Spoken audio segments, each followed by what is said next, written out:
Innal hamdalillah nahmaduhu wa nasta'inuhu wa nastaghfiruh wa na'udzu billahi min shururi anfusina wa min sayyiati a'malina may yahdihillahu fala mudhillalah wa may yudlil fala hadiyalah asyhadu an la ilaha illallah wahdahu la syarikalah wa asyhadu anna muhammadan abduhu wa rasuluh. Allahumma salli wa sallim wa barik ala nabiyyina Muhammad wa ala alihi wa sahbihi wa man tabi'ahum bi ihsan ila yaumiddin. Amma ba'd.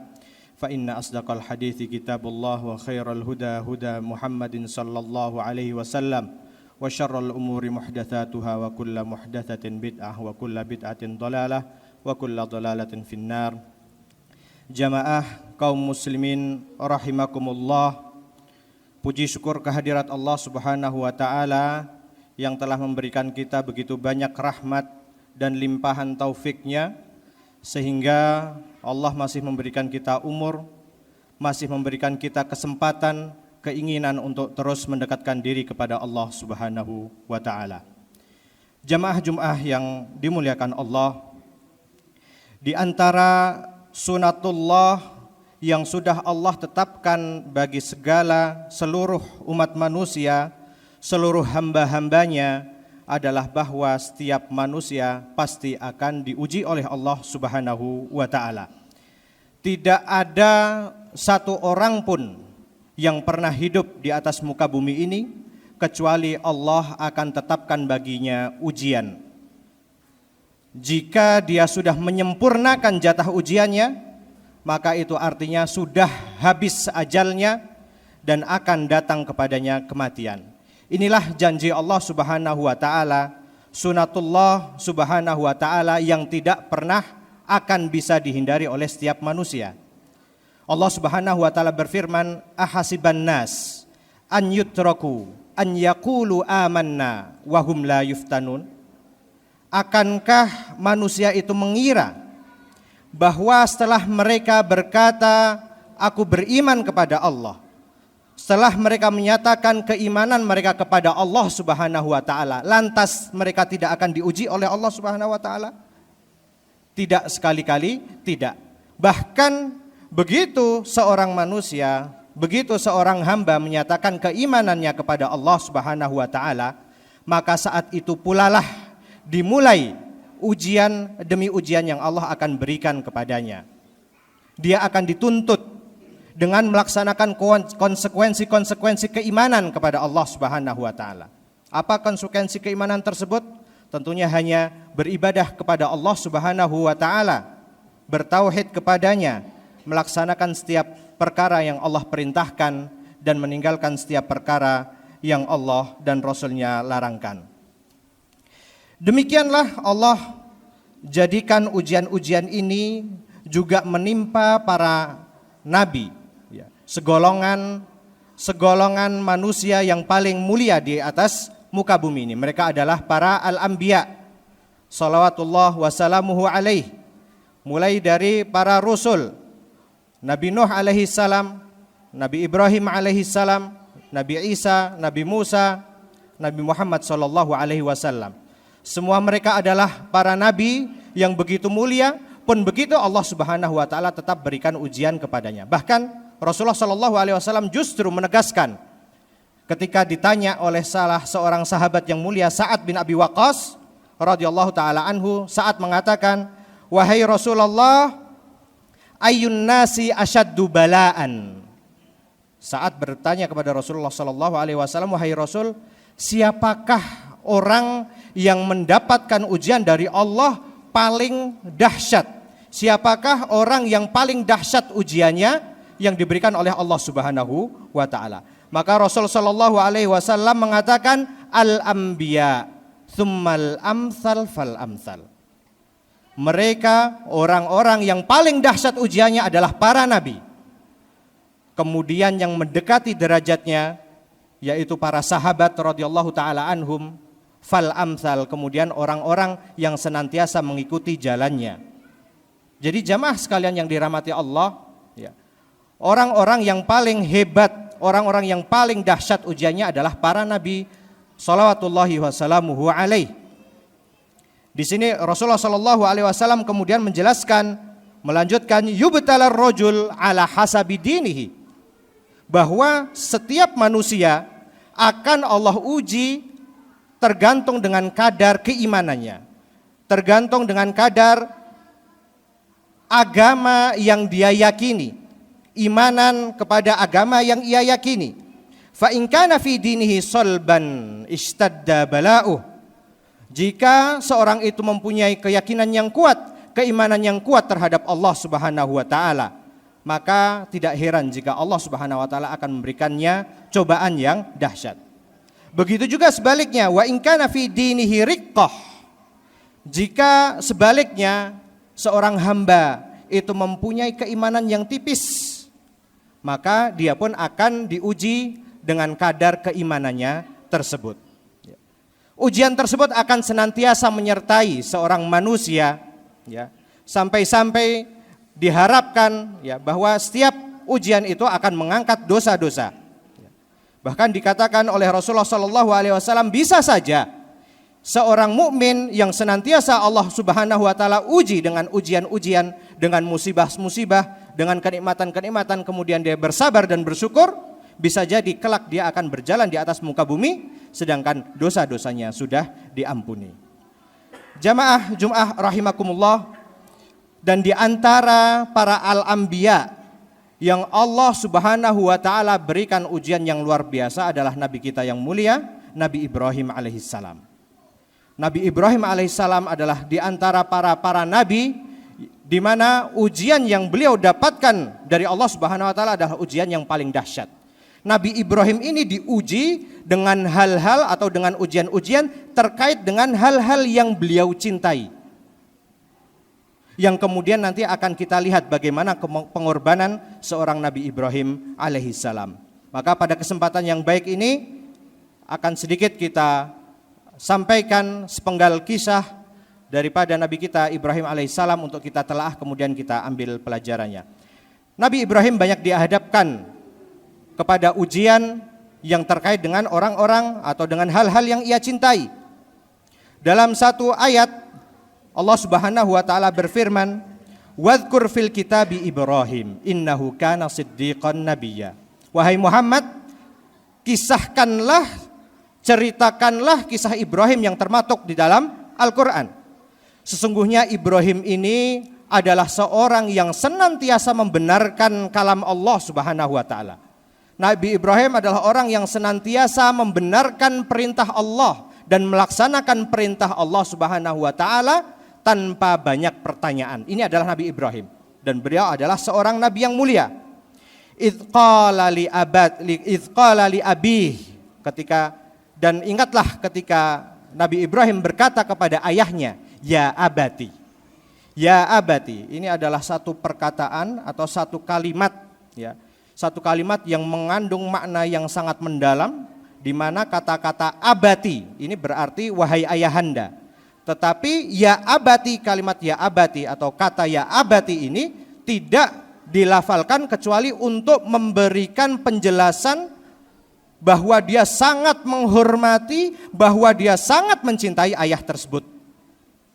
Pada umumnya kita tahu bahwa bahasa Arabnya ayah adalah abi atau al-walid dan seterusnya. Tetapi pada ayat ini Nabi Ibrahim alaihissalatu wassalam mengatakan ya abati. Sekali lagi ini mencerminkan atau menjelaskan bahwa Nabi Ibrahim sangat-sangat menghormati ayahnya. Nabi Ibrahim sangat-sangat mencintai ayahnya. Idz qala li abihi ya abati lima ta'budu ma la yasma'u wa la yubsiru wa la yughni anka syai'a. Nabi Ibrahim dihadapkan kepada seorang ayah yang tidak beriman kepada Allah Subhanahu wa taala. Nabi Ibrahim dihadapkan kepada seorang ayah yang menyembah berhala. Dan ini sungguh sangat menyakitkan hati seorang Ibrahim alaihissalatu wassalam. Maka dalam ayat ini Nabi Ibrahim dengan sangat lembut, dengan sangat kasih sayang menyampaikan kepada ayahnya wahai ayahku, kenapa? Mengapa engkau menyembah sebuah zat yang tidak mendengar, yang tidak melihat, juga tidak mampu memenuhi kebutuhan-kebutuhanmu. Keprihatinan yang luar biasa yang dihadapi oleh Ibrahim alaihissalam, mendapati ayahnya yang sangat ia cintai, yang sangat ia hormati, ternyata bersimpang jalan dengan Nabi Ibrahim alaihissalam. Nabi Ibrahim alaihissalam adalah bapaknya orang-orang yang bertauhid, sedangkan ayahnya adalah orang yang tergelincir ke dalam kesyirikan. Maka di sini Nabi Ibrahim ingin sekali menasihati ayahnya, menggandeng tangan ayahnya, mengajak ayahnya untuk kembali kepada jalan yang lurus. Di sini kita melihat bahwa sesembahan-sesembahan selain Allah Subhanahu wa taala begitulah disifati, ya, adalah sesembahan-sembahan selain Allah adalah hanya sebongkah batu, adalah seonggok daging yang tidak bisa memberikan manfaat apapun kepada manusia. Mereka semuanya adalah makhluk-makhluk yang Allah ciptakan. Kita ingat bagaimana kisah selanjutnya nanti ketika Ibrahim alaihissalam menghancurkan berhala-berhala yang mereka sembah. Di antara berhala-berhala ada berhala kecil, ada berhala besar, sehingga Nabi Ibrahim alaihissalam menghancurkan berhala-berhala kecil ini, kemudian menggantungkan kapak yang ia gunakan untuk menghancurkan berhala kecil ini di leher berhala yang paling besar. Faja'alahum judzadan illa kabiran lahum la'allahum ilaihi yarji'un. Begitulah yang dilakukan oleh Ibrahim.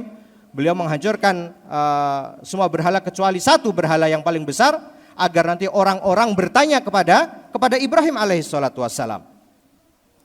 Kemudian ketika kaum yang mendapati bahwa berhala mereka sudah hancur, mereka mengatakan, qalu a anta fa'alta hadza bi alihatina ya Ibrahim. Wahai Ibrahim, engkaukah yang menghancurkan berhala-berhala kami ini? Ya. Ketika itu Ibrahim ditanya oleh kaumnya, betulkah engkau yang menghancurkan berhala-berhala ini? Maka apa yang dikatakan oleh Ibrahim? Qala bal fa'alahu kabiruhum fas'aluhum in kanu yantiqun. Ketika itulah kemudian Nabi Ibrahim berargumentasi, menjelaskan, ya, bahwa mungkin yang melakukan adalah yang paling besar ini. Buktinya kapak yang digunakan oleh menghancurkan berhala-berhala kecil ini terdapat pada leher berhala yang paling besar. Kalau memang berhala ini bisa berbicara, tanyalah pada berhala yang paling besar ini. Bukankah dia adalah Tuhanmu? Itu yang dikatakan oleh Ibrahim alaihi salatu wassalam. Tentunya mereka menyanggah perkataan Ibrahim dan mengakui bahwa Tuhan-Tuhan mereka, berhala-berhala mereka memang tidak bisa berbicara. Lantas kenapa berhala-berhala yang seperti itu keadaannya kemudian diibadahi selain kepada Allah Subhanahu wa taala? Sekali lagi, inilah sifat-sifat sesembahan selain Allah Subhanahu wa taala. Mereka adalah hanyalah makhluk, ya, makhluk yang tidak mempunyai daya, tidak mempunyai upaya, tidak bisa melakukan apa-apa, bahkan tidak bisa mendengar maupun melihat. Selanjutnya Nabi Ibrahim alaihissalatu wassalam masih menasihati ayahnya dengan mengatakan, ya abati inni qad ja'ani minal ilmi ma lam ya'tika fattabi'ni ahdika siratan sawiyya. Wahai ayahku, wahai ayahanda, sesungguhnya telah datang kepadaku satu ilmu, di mana ilmu tersebut sepertinya belum datang kepadamu. Engkau belum mengetahui ilmu tersebut, maka marilah ikut kepadaku wahai ayahanda. Wahai ayahanda, ikutlah bersamaku agar aku bisa menuntunmu ke jalan yang lurus. Ilmu apakah itu? Itulah ilmu tauhid kepada Allah Subhanahu wa taala. Mempersembahkan ibadah hanya kepada Allah Subhanahu wa taala. Inilah yang belum sampai kepada ayah Nabi Ibrahim alaihi salatu wassalam. Masih melanjutkan nasihatnya, Nabi Ibrahim alaihi salatu wassalam mengatakan, ya abati la ta'budis syaitan, inna syaitana kana lirrahmani asiyya. Wahai ayahanda, janganlah sekali-kali engkau menyembah setan. Sesungguhnya setan inilah yang senantiasa bermaksiat kepada Allah yang maha pemurah. Jamaah Jum'ah rahimakumullah, inilah juga yang menjadi salah satu sifat dari sesembahan-sesembahan selain Allah, seperti yang disampaikan oleh Nabi Ibrahim. Pada hakikatnya sesembahan-sesembahan selain Allah adalah syaitan, yang dikatakan oleh Nabi Ibrahim, la ta'budi syaitan, jangan sekali-kali engkau beribadah menyembah syaitan. Sesungguhnya syaitan adalah zat atau makhluk yang senantiasa bermaksiat kepada Allah Subhanahu wa taala. Beliau melanjutkan, ya abati inni akhafu ayyamassaka adzaban minar rahmani fatakuna lisyaitani waliya. Wahai ayahku, sungguh aku takut jika kelak engkau masih tidak beriman kepada Allah Subhanahu wa taala, Allah Subhanahu wa taala akan memasukkanmu ke dalam neraka sehingga api neraka pun memakan tubuhmu dan kemudian engkau menjadi kawan-kawan daripada setan. Sudah melakukan usaha, sudah melakukan upaya sedemikian rupa untuk mendakwahi orang tuanya, untuk mendakwahi ayahnya, mengajak ayahnya kepada jalan yang benar. Apa yang didapatkan oleh Nabi Ibrahim alaihi salatu wassalam? Apakah kemudian ayahnya beriman kepada Allah Subhanahu wa taala? Tidak.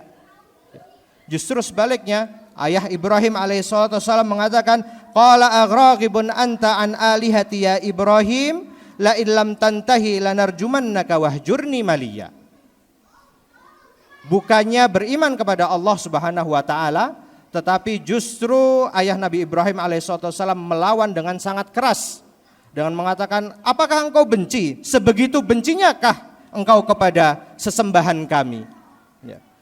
Andai saja kamu tidak berhenti dari argumentasimu ini, maka akan aku rajam, maka akan aku lempari batu sehingga kau meninggal, wahai Ibrahim. Wahjurni maliya, silahkan tinggalkan aku. Demikianlah yang dihadapi oleh Nabi Ibrahim alaihissalatu wassalam.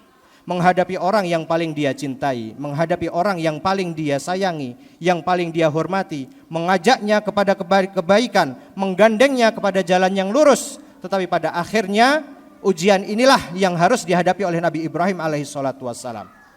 Pada akhirnya Nabi Ibrahim alaihissalatu wassalam harus memilih. Beliau berada di persimpangan.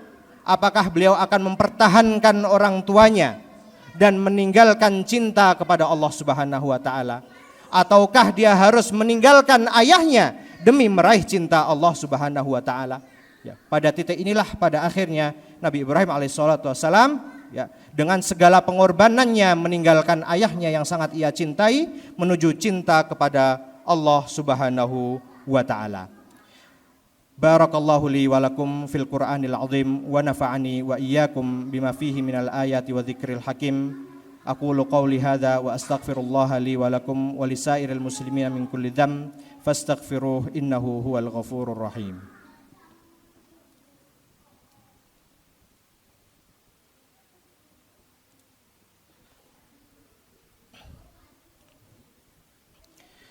Alhamdulillahi ala ihsanih wa syukru lahu ala taufiqihi wa amtinanih wa asyhadu an la ilaha illallah wahdahu la syarika lah ta'ziman li sya'nih wa asyhadu anna Muhammadan abduhu wa rasuluhu da'i ila ridwanih. Allahumma shalli wa sallim wa barik ala nabiyyina Muhammad wa ala alihi wa sahbihi wa ikhwanih, amma ba'd. Ujian Nabi Ibrahim belum sampai di situ ya. Nabi Ibrahim alaihissalam masih diuji dengan ujian-ujian lain, dengan hal-hal yang sangat beliau cintai, yang nanti pada akhirnya Nabi Ibrahim harus terpaksa menyembelih putranya. Dan inilah yang menjadi cikal bakal syariat yang kita ketahui sekarang dengan syariat al-udhiyah atau syariat berkorban dengan menyembelih hewan-hewan peliharaan daripada sapi, unta ataupun kambing. Nabi Ibrahim alaihissalam Allah ceritakan dalam satu ayat ya, percakapannya dengan putranya. Yang tadi kita simak adalah percakapan beliau dengan ayahnya. Sekarang percakapan beliau dengan putranya. Falamma balagha ma'hu sa'ya qala ya bunayya inni ara fil manami anni azbahuk fanzur madza tara. Nabi Ibrahim alaihissalam sudah mempunyai Nabi Ismail, dan ketika itu Nabi Ismail sudah mulai dewasa.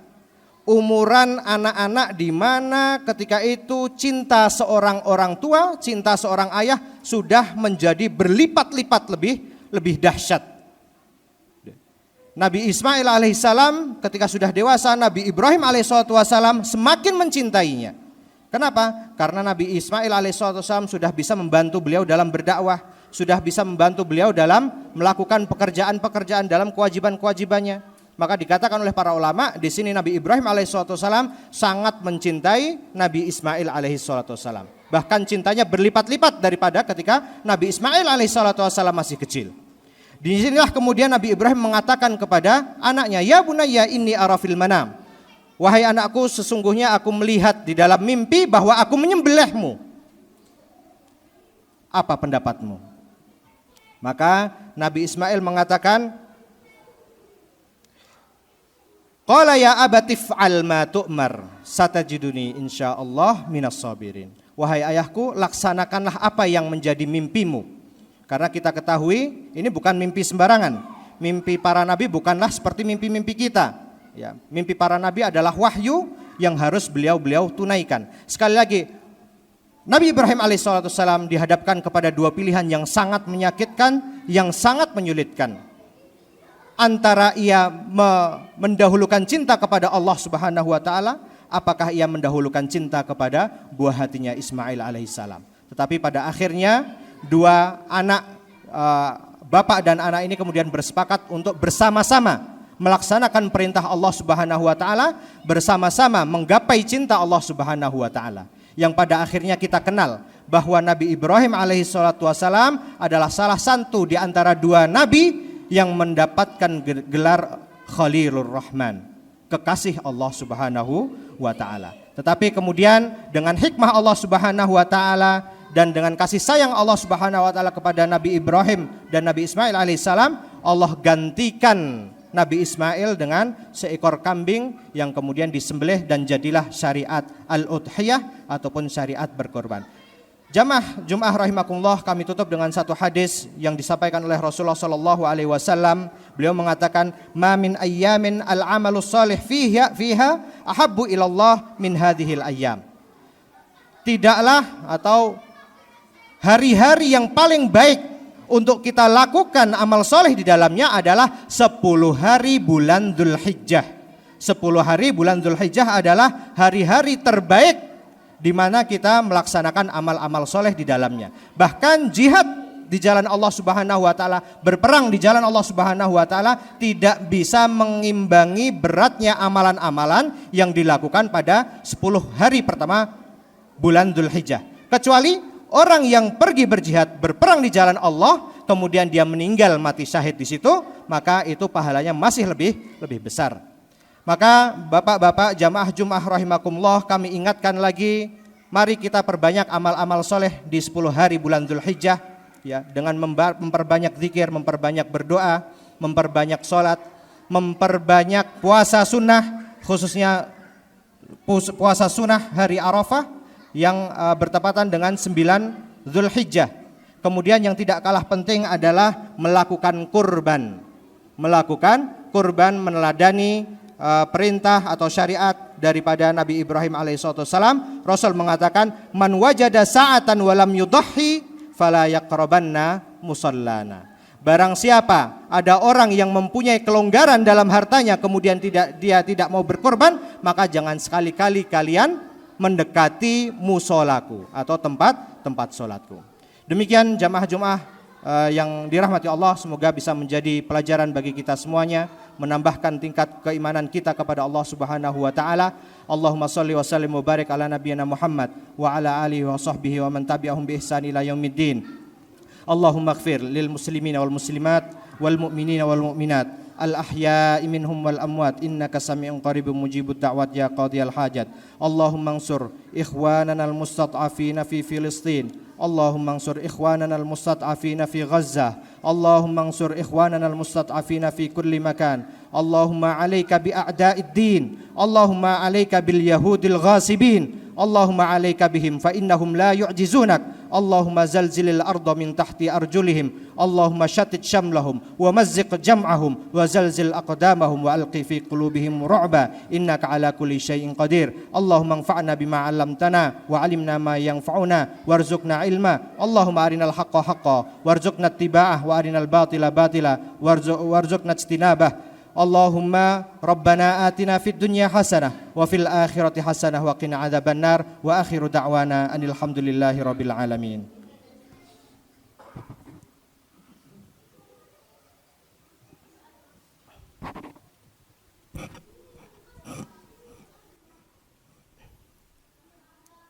Allahu akbar, Allahu akbar. أشهد أن لا إله إلا الله أشهد أن محمدا رسول الله حي على الصلاة حي على الفلاح قد قامت الصلاة قد قامت الصلاة الله أكبر الله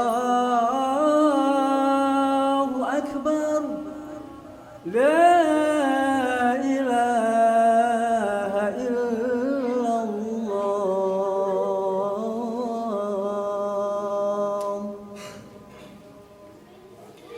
Stawu.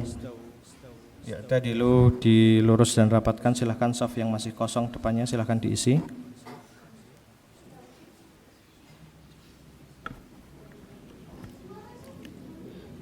Allahu Akbar.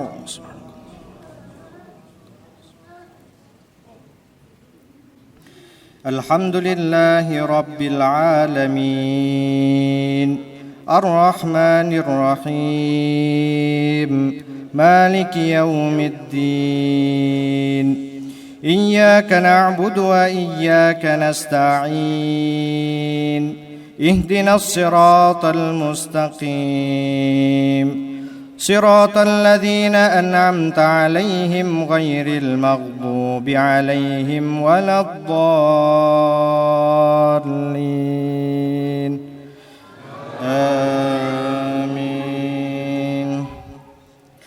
سبح اسم ربك الأعلى الذي خلق فسوى والذي قدر فهدى والذي أخرج المرعى فجعله غثاء أحوى سنقرئك فلا تنسى إلا ما شاء الله إنه يعلم الجهر وما يخفى ونيسرك لليسرى فذكر إن نفعت الذكرى سيذكر من يخشى ويتجنبها الأشقى الذي يصلى النار الكبرى ثم لا يموت فيها ولا يحيا قد أفلح من تزكى وذكر اسم ربه فصلى بل تؤثرون الحياة الدنيا والآخرة خير وأبقى إن هذا لفي الصحف الأولى صحف إبراهيم وموسى. الله أكبر.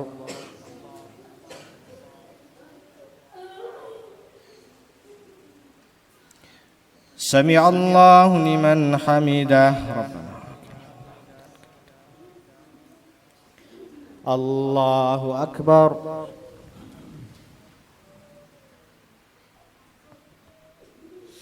الله أكبر.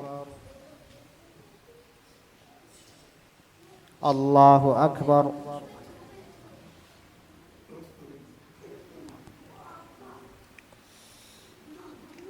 الله أكبر.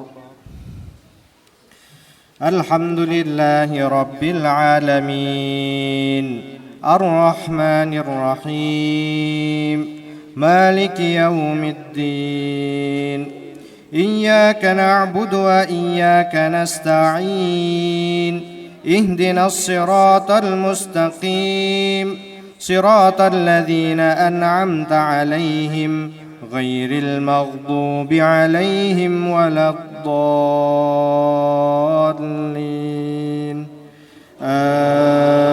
آمين. إذا زلزلت الأرض زلزالها وأخرجت الأرض أثقالها وقال الإنسان ما لها يومئذ تحدث أخبارها بأن ربك أوحى لها يومئذ يصدر الناس أشتاتا ليروا أعمالهم فمن يعمل مثقال ذرة خيرا يره ومن يعمل مثقال ذرة شرا يره الله أكبر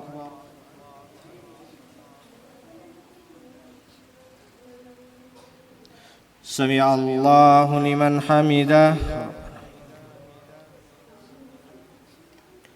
الله أكبر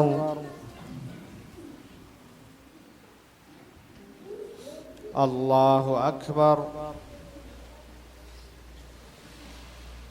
الله أكبر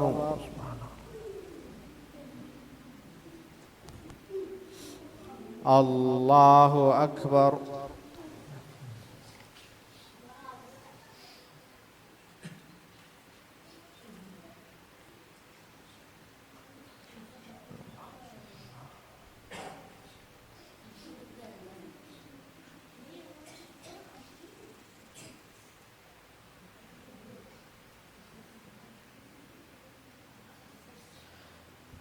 Assalamualaikum warahmatullahi Assalamualaikum warahmatullahi Astagfirullah